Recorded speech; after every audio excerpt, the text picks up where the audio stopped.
اور یہ دنیا کی زندگی تو صرف کھیل اور تماشا ہے، اور ہمیشہ کی زندگی کا مقام تو آخرت کا گھر ہے۔ کاش یہ لوگ سمجھتے۔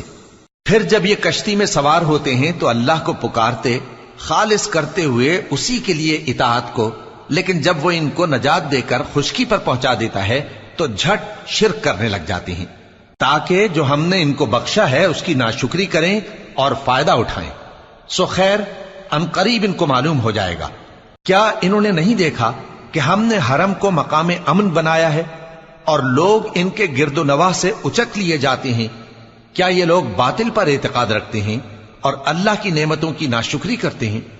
اور اس سے بڑا ظالم کون جو اللہ پر جھوٹ بہتان باندھے، یا جب حق بات اس کے پاس آئے تو اس کی تکذیب کرے؟